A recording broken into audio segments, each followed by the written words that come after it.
Good evening, and welcome to another edition of Tell the Truth and Shame the Devil. I'm Jennings Bernard, your host. As always, you can catch me right here each and every day, Monday through Friday from 5 to 6 p.m. or whenever I am available. Welcome in. You know what we do here. We talk business, legal, social, whatever affects you in this community, we talk about it.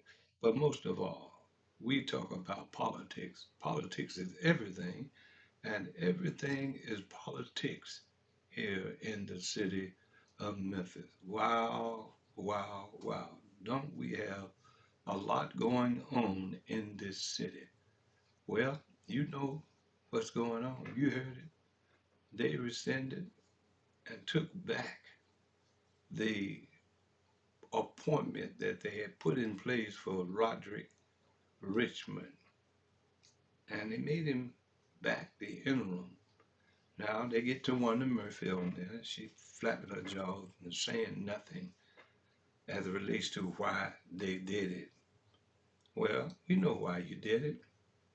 The forensic audit will tell us why you did it. And the people already know they're getting in place. The buzz on the street is that they want to replace the school board. Well, we'll see if they do that after this forensic audit comes out. And let me tell you something, there is a lot of wheeling and dealing, backdoor dealing with this school board, and you'll find that out. They often say to me and to others that have said this, all you got to do in Memphis is follow the money trail from donations being made to certain individuals that they want in place and that they want in power to do their bidding. You got to understand, most but not all of the politicians in the city of Memphis is getting caught up, tied up, and tangled up in this backdoor dealing. If you look at it, if you really look at it, this forensic audit, if you even look at the day-to-day operation in the city of Memphis and its school board, you know that there's been some backdoor dealing. There have been some backdoor wheeling and dealing in the city of Memphis and the school board, but it's just not stopped there. It's backdoor dealing and wheeling in City Hall, County Commission, and the county mayor, the county city mayor as well. It's some dealings going on.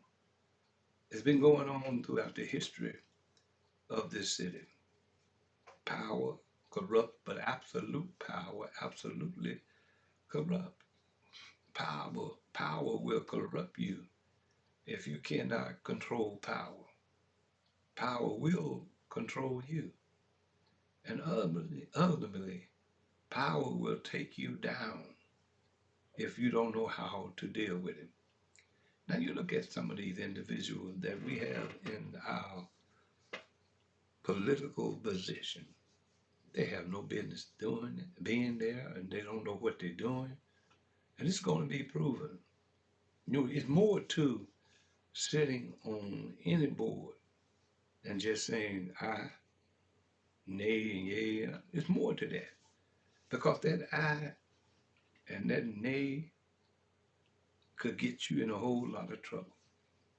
If the people put two and two together and find out why you voted yes or no, were you getting kickback as a representative of the people that you're supposed to be representing, were you getting kickback for saying yes or no on a project or for a nonprofit getting your tax dollars? There's so many worries that the people are being served themselves as it relates to their vote. And they're getting over like as I often say, like a fat rat on a piece of cheese. And you don't know it. But if this forensic ought to be true to what's actually going on in this city. It's going to be trouble for elected officials. It's going to be trouble, I believe, for non-elected people who are getting kickbacks, who are getting tied up, tangled up. Some are sitting back and nervously knowing that they got contracts. And they wondering is their name going to be in the forensic audit? Or are they going to get that knock at the door at 2 or 3 in the morning? Or are they going to be called down to the office and say, well, you need to bring an attorney with you if you would like, but we have some questions we want to ask you as it relates to why and how you got this contract. Tell me, what is your ability to render this contract on behalf of the citizens of Memphis and the children in the school? Well, what do you do to warrant this contract? Now, we're talking thousands of dollars, we're talking millions of dollars. You've gotten millions of dollars to make sure that you tutor and educate the children, but the children are still failing. You got to tell us what you've been doing with the millions of dollars, and our children in the city of Memphis can't pass the basic skill test. What have you been doing, sir? How much money did you get? Oh, you got 11, 10 million? Over what period of time? And let's look at what the results were by you getting this contract and the children still are not able to read. Questions like that is going to come as it relates to other contracts if you got them. Well, okay, we have in the city of Memphis a political team within the school board, a public relations uh, person or department. So they're saying that they couldn't do it themselves. So they had to call in you with your public relation business. What did you do to help the children? What did you do to help to inform the people, the parent? Can we see your memos? Can we see your emails? And then after it was over with, there come another public relation team out of New York City that came in to do what you was hired to do what the public relations department couldn't do in the city of Memphis. So they hired you. Then they hired someone else to come in. That's the receipt. It's been told, ladies and gentlemen.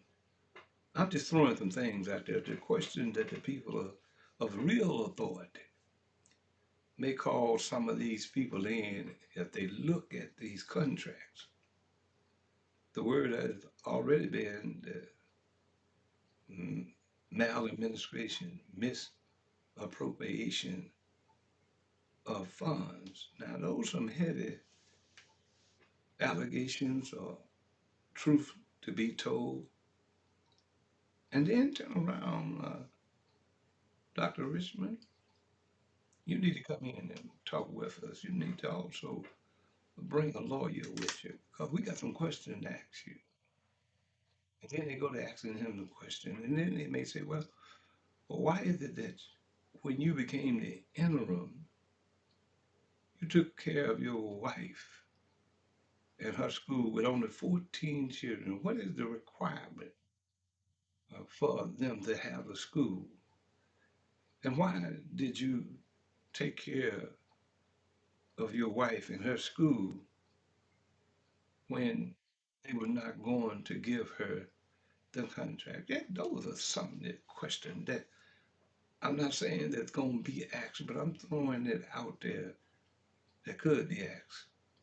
And what made them all of a sudden Say he's the interim. Now we want to take it. Now well, he's permanent. Now we're gonna take it back and put him back in the interim spot. I've been telling you all the time that the new school board should have been the person who would make the decision whether to take him from interim to permanent. But these want to be slick individuals on the school board, they didn't think. That's the problem we have, and I keep telling y'all that. You got non-thinkers on that school board.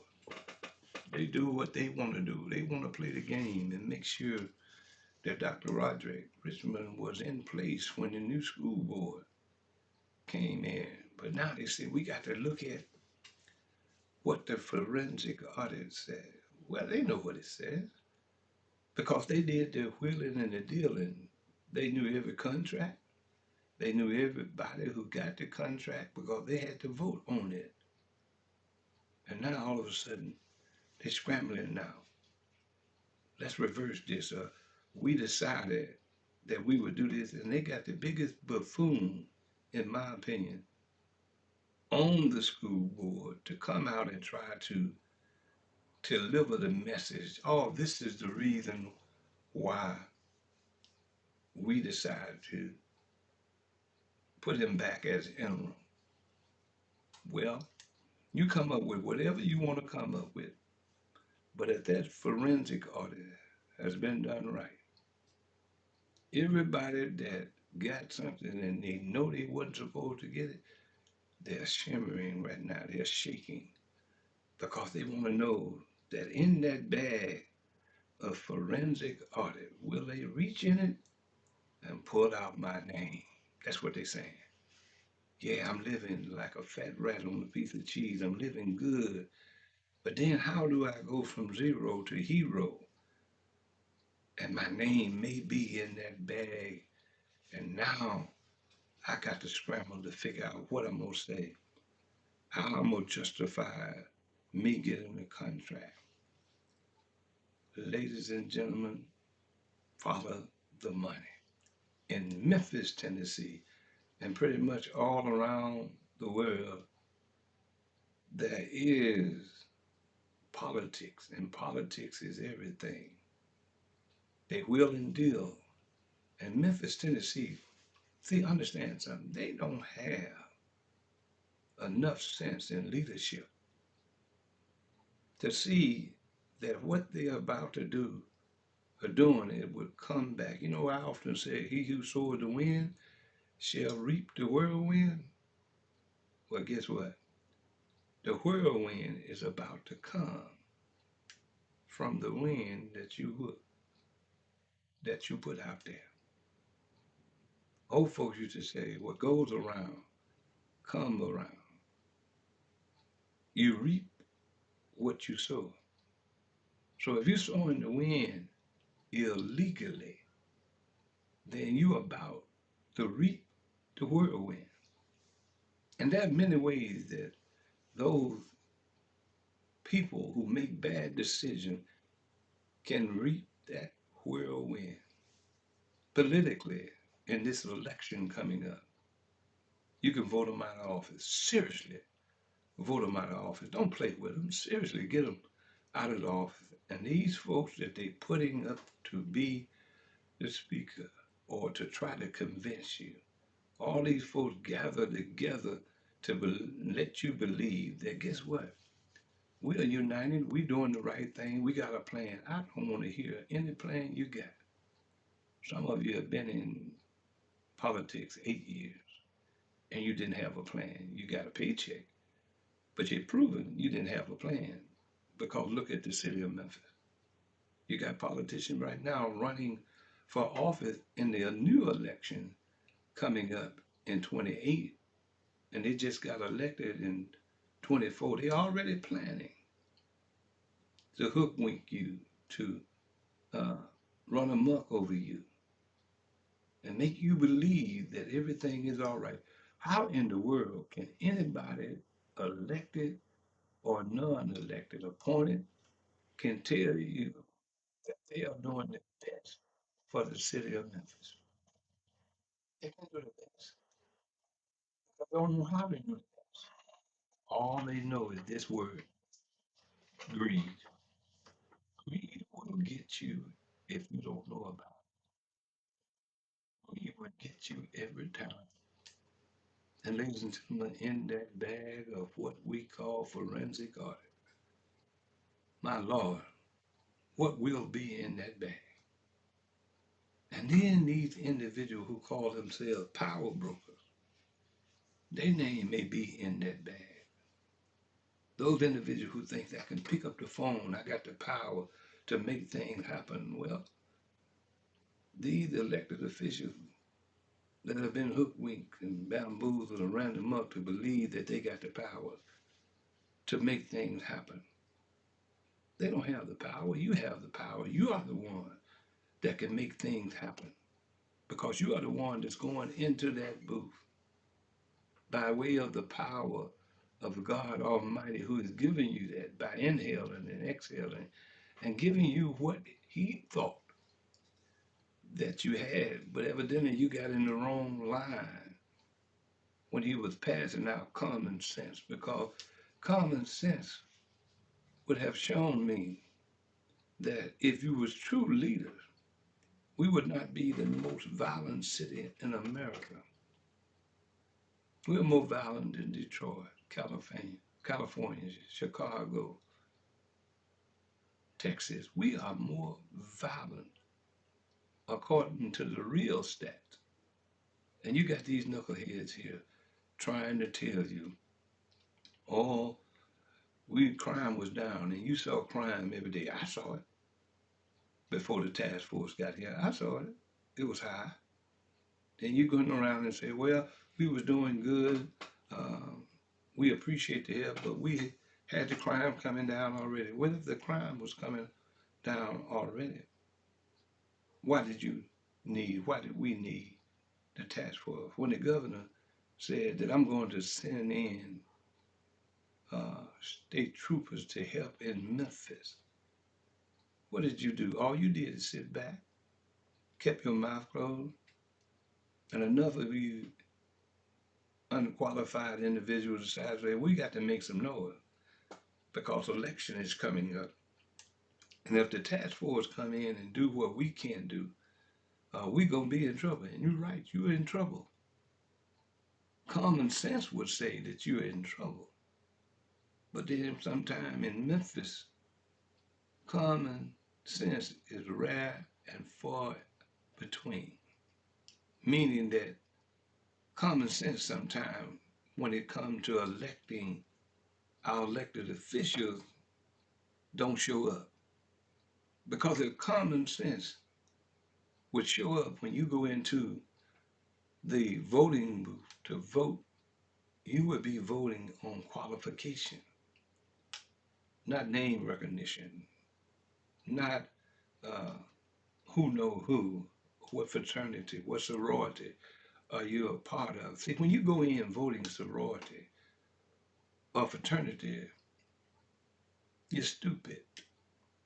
And I have to say it like that. You're stupid because sorority shouldn't make a difference as it relates to who you put in. Fraternity shouldn't make a difference. What should make a difference is that common sense that you just say, I looked at my street right in front of my house, there's a big pothole that fills up with water. The children jumps in the water of the pothole. But if the pothole was taken care of, the children wouldn't play in that hole. And you look to these individuals that's supposed to be taking care of you. Ladies and gentlemen, break out the common sense. It's a new time, it's a new day, and we need new leaders in this community. The old heads, as y'all call them, and they are gone and they're sitting back, they're watching. And see that thing everybody talk about, oh, this is new school versus the old school. If the new school is so popular, so hot, then why are we the number one most violent city in America? Why is it that we have deficit from the Memphis Transit Authority? Why is it that three administrations abused and misused the fund that was in the forensic audit as it relates to the Transit Authority? $60 million. $60 million was misappropriated on God knows what. Some of it probably went in some of these elected officials' pocket. Did you hear what I said? Probably went in some of them pocket. And there's no doubt that's happening. A deficit of that $77.7 million that could have been in place, but may have been in somebody's pocket. This is the way I look at it, as common sense, and saying, wait a minute, this don't make any sense. Where we are now in the city of Memphis, blight in our community, roads needs fixing. Because they say, well, hey, we ran out of money. What did you do with the money that was given to you to take care of the business? But you ran out of money. Ladies and gentlemen, y'all got to think about everybody with these recognizable names that been around for so long in politics, and nothing has been done in their administration. It's time to tell the truth and shame these devils. And we got a lot of shaming to recognize, and you recognize who they are in this city. Don't ever think that one individual that may have been caught was the only individual that was doing things. Understand this. I used to hear him say that a lot of presidents in this country has done the same thing that Richard Nixon did in Watergate as it relates to another crime similar to it, or some thing that you didn't know. They used to say Richard Nixon just got caught. So if you look at one individual in the city of Memphis and Shelby County, there's some doing the same thing, but they just haven't gotten caught. And what I say to you, this forensic audit, when we open up the bag, look in the bag, and go to putting out names, and go to calling folks, and asking them to explain, you are large and you in charge. How in the world did this person get this contract with no qualifications at all? Who made the motion? Who brought it before the body? And why did they vote on it when this person was not qualified? Those are the things that need to be brought up. Those are the things that need to be talked about. And we'll talk about some other things in a few minutes, but I want to take a moment to say to you, I'm all about being qualified to be in office. We can talk about the sheriff race. And I went to that meeting. I cut it short here and went to that meeting the other night. And as I sit there in that meeting rather, and start listening to the individuals, I thought about something that I remember a long time ago in politics. And this dealing with Anthony Buckner, the assistant chief to Floyd Bunner. I remember a time, and y'all tell me if this make any sense, what I'm about to say to you. I remember a time that when you ran for a position and you had to take what they call a leave of absence. Now, Anthony Buckner got up and told us who he was, and he has been an assistant chief under Floyd Bunner. And I'm sitting there listening to him. I remember when he was a pup in a brown uniform. We call him Explorer. And he worked his way. I remember when he used to run and get lunches for the heads of the sheriff's department, take papers from downtown all the way over to Chevy Oaks Drive, where the substation was, and a lot of other things. He's just an errand boy, but he worked his way. I wouldn't say he worked, he slaved his way as a good slave to the position that he's in. In the position that he was in, what did he do in that position? Was he in narcotics? I doubt it. Was he in general assignment? If he was, what cases did you solve? Or what cases did you work on? He was a good errand boy who could articulate his position well, but he was a errand boy. And as I stood there, sit there, brother, and listened to him, he was going on and on and what he was doing and what he has done. And I'm sitting here saying, the problem is with the administration of the sheriff's department. You, the second in command, you talk about the jail and its condition, but you are the second in command and you couldn't solve the problem in the jail. The problem could be easily solved if you had the right kind of administration that know how to keep up the jail.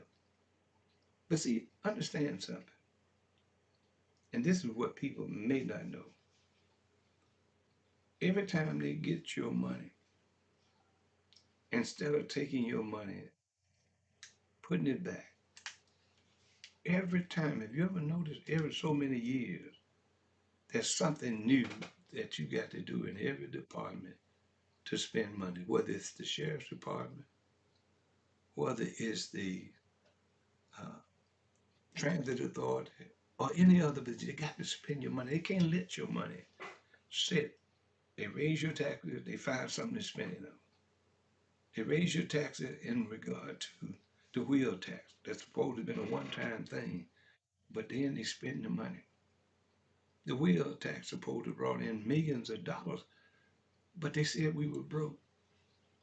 What happened to the wheel tax money that you're supposed to have been doing things to help Regional One and other? What happened to the money?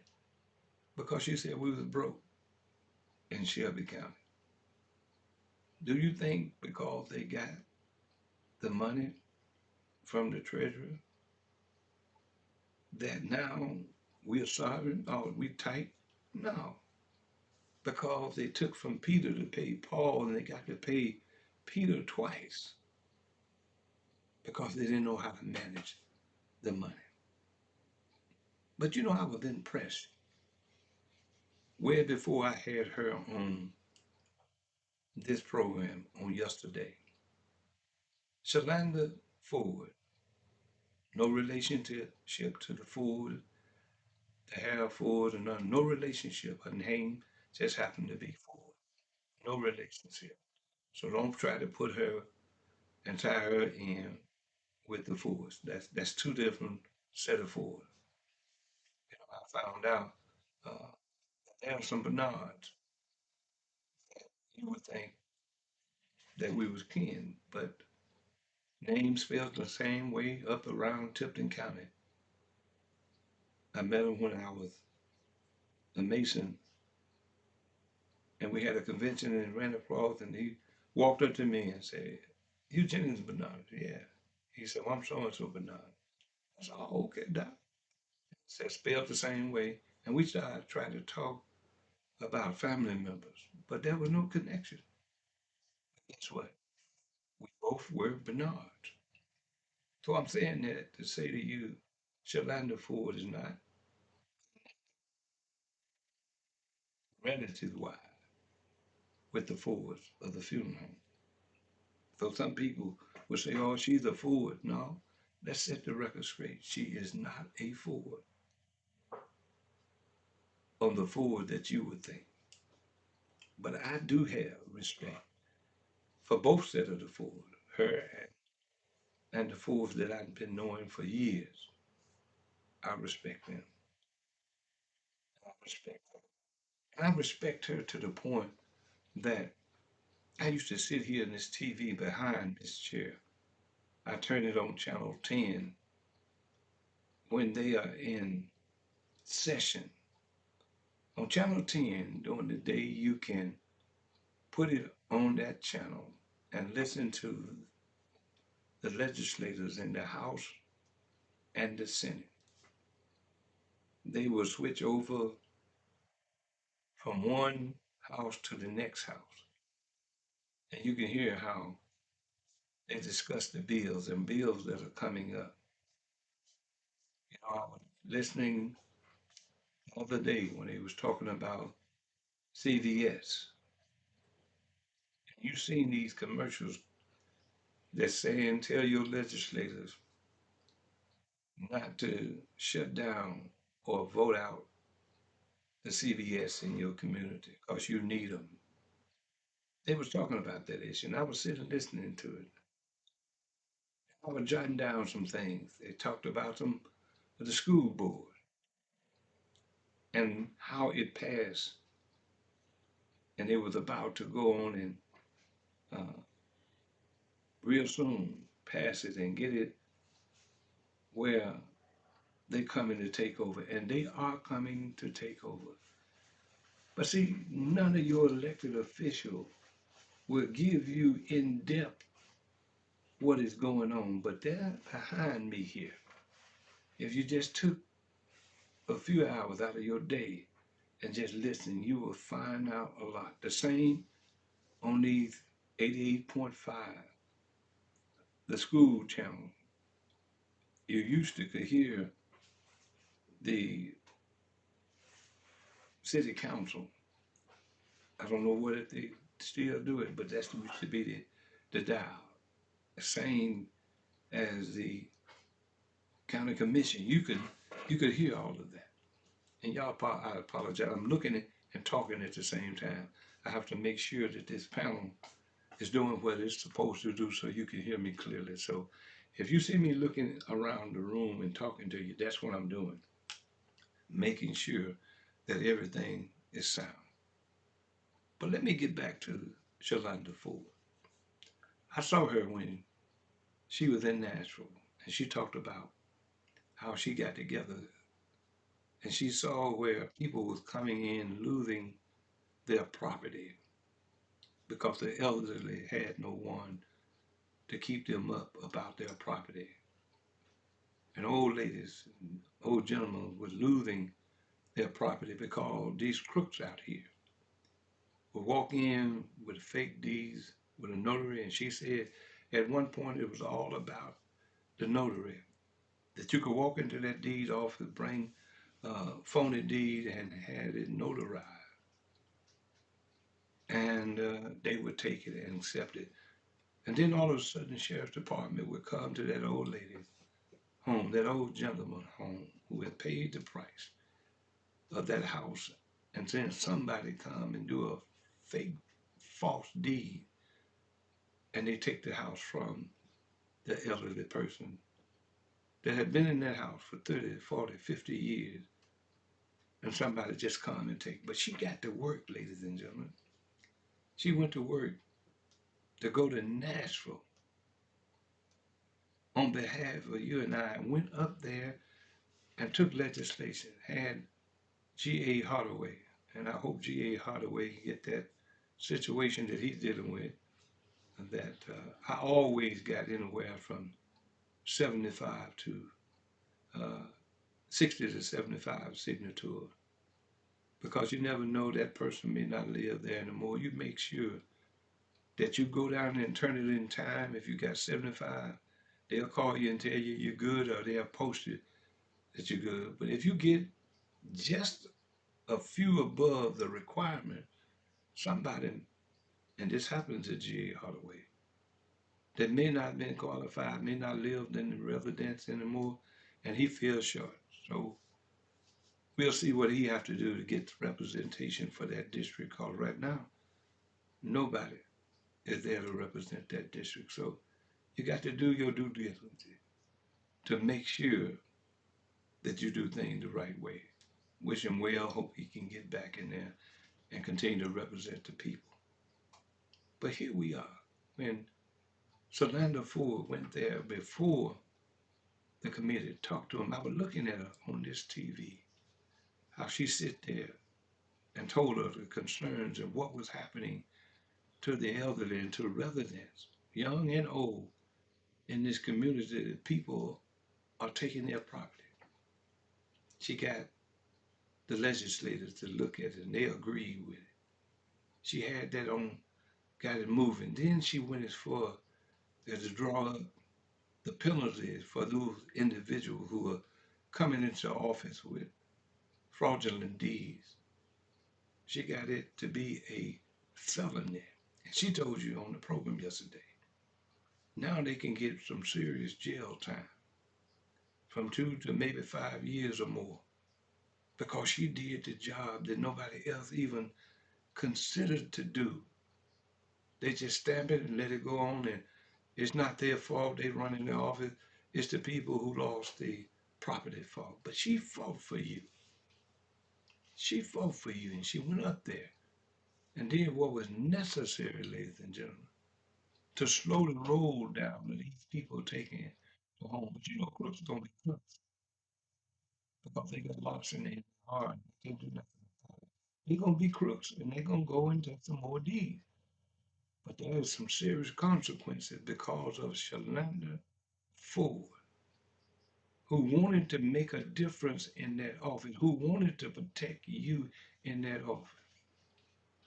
But then, for some reason, because of fraternities and sororities, they got together and put a non-qualified individual just because he served on the county commission. I'm talking about Willie Brooks, who barely showed up to work in that office from what I told. Don't go to the office every day like we paying him to go to the office every day to represent us. He may come to the office maybe once every 2 weeks, or sometimes not at all. But how is it that he's going to continue to do what Solanda Ford was doing to make a difference in this community and in your life? Ladies and gentlemen, I ask you that you use the common sense. Do you want somebody that badly show up in the office of the record of deed? Or do you want a Solanda Ford that get up in the morning, get dressed to go to work on behalf of the people? And you can see what she had done. Go back and look at the show. Listen to what she had to say and what she was doing versus Willie Brooks, who's doing nothing but growing a paycheck. I'm calling out Willie Brooks because if you're going to get into a job, you need to do the job. You don't try to take credit for something that Solanda Ford did. And then you're not even following up on it because you don't know how to do it. She showed us what it is to be a good leader. She showed us, ladies and gentlemen. She pulled out the papers. She talked about the penalties for someone stealing your house, your home, when you didn't even have that. People taking that initiative that was in that office before her and that's in that office now. She deserved to be put back in as the clerk of deed in Memphis and Shelby County. She deserved that because she has common sense to look and say something is wrong with this, and then took it upon herself as the clerk to say, I'm going to do something about it. This is the type of people we need to elect and put into office that care about you and I, that's going to make a difference, going to work on your behalf. And then when she gets her paycheck, she can know she earned her paycheck. But so many of our elected officials just wait on the deposit to drop, and they haven't done anything. Some of them have made a career out of politics. in Memphis. Some play hopscotch. They jump from one position to the other. They go mess up one office. And then now they want to run for county mayor. I'm talking about Heidi Klum. Criminal court clerk's office is messed up from my understanding. Lawyers have said it to me. I've heard lawyers on television talking about it. Judges know that the criminal court clerk's office is messed up, but you had somebody that could have kept the office running smooth, but you didn't use common sense. You used something else and you wasn't thinking, but now look at what the position is now. But now she wants to be county mayor. My Lord, if that office is messed up as they say it is, what would happen with the county government if she was elected? And we got to get away from this. If you're 18 and no felony, you can run. That ought to be some kind of experience in a job that you're running for. What experience, what connection do you have to be a clerk? What is it? And I'm talking about all the clerk positions. You've seen some of these clerks out here been acting a fool and call themselves a clerk. A clerk of what? That's where we fail ourselves when we don't do our homework to study, to find out, to show ourselves approved for the workmanship that you're going to do. We have to do that. And as long as we don't do that, we're going to continue to have the problems that we have. But again, Shalanda Ford to serve uh, the Register of Deeds office because she's doing the work. I haven't seen Willie Brooks out other than politics, but I've never seen him talk about what he has done in that Register of Deeds office. Matter of fact, not too many clerks. See, you have to know how to be a clerk to run for a clerk. But not in Memphis, not in Shelby County. You can just say, wake up one morning, you know what? I think I'm going to run for sheriff. And there was a gentleman there before I left. I couldn't do them but shake my head. He couldn't even explain himself why he was running for sheriff. But then again, when I left, they told me that the momentum switched from Anthony Button to someone else that ended up, as they say, owning the night. So what we had is a bunch of individuals. Some was qualified who have served the positions, and sometimes because you served the position for a lot of years don't mean you really qualified to run it. And I observed that to the point that I had to get up and leave. But there's some things I'm waiting to see as it relates to the sheriff's office. What's going to happen? Because right now, it's kind of weak as it relates to what I said. I know Buckner is not one I would even consider because he's been there. He's supposed to have done that. But look at the position the sheriff's office in. Look at the register of deed, have someone there that don't even hardly come to work. But you paying him and he taking that check like he did something. But he's done absolutely nothing, ladies and gentlemen. And it's time for us to wake up. I'm waiting on the forensic audit. I'm waiting on the knock on the doors in the midnight hour. And some may not be the midnight hour that they come. They may call you and tell you to come and bring your lawyer with you. Because we got something in this bag of forensic audit we need to ask you about. And don't be surprised. You'll know what I'm talking about when they pull the tricks out of the bag of forensic audit. You'll say Jennifer Bernard said it was coming. Jennifer Bernard said that things were going to be shaken up. Because when anybody looked and discovered something that has been so bad that they want to take it over, it tells me that something is not quite right. I'm Jenny, I'm Jenny Bernard, and you've been listening to Tell the Truth and Shame the Devil. And you know how these phones now, they'll tell you when it's spam. And I just cut it off. I know a lot of you get the spam calls as well. Well, I really do appreciate you. We're going to get in depth. We got more guests coming in next week that we're going to discuss. They're coming in, they're watching the show. They want to be a part of it. And I want them to be a part of it, to come in and talk to you and ask the question that you need to ask of these politicians. As always, I really do appreciate you. I want you to subscribe to this program.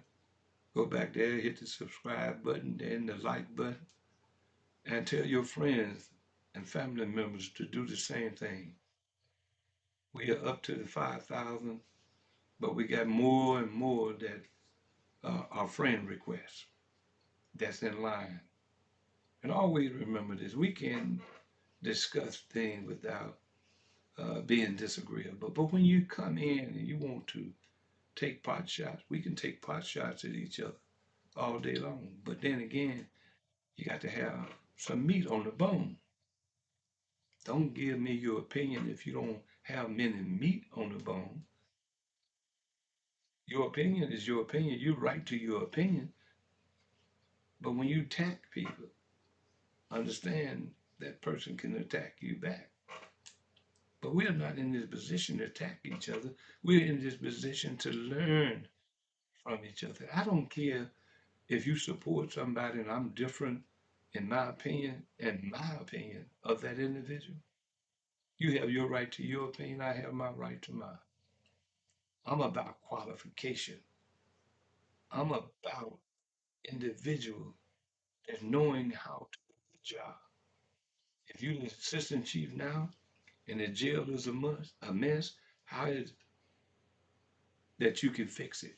You can't fix it for the last 8 years or 4 years that this administration as the sheriff's department been in office. But what makes you think you can fix it now? And understand something. In that box, bag I talk about, there is a lot of businesses and contracts that can be given out through the sheriff's department. Maybe we need to look in that bag of forensic audit as well as the county and the city. I'm Jennings Bernard. You've been listening to Tell the Truth and Shame the Devil. In the words of my grandmother, she used to always say, if it's the Lord's will and the creek don't rise, we'll see you tomorrow. But remember what I said. And remember it. Think about it. Hold on to it. Trust everyone, but do not trust the devil inside of them. God bless you. You take care of yourself.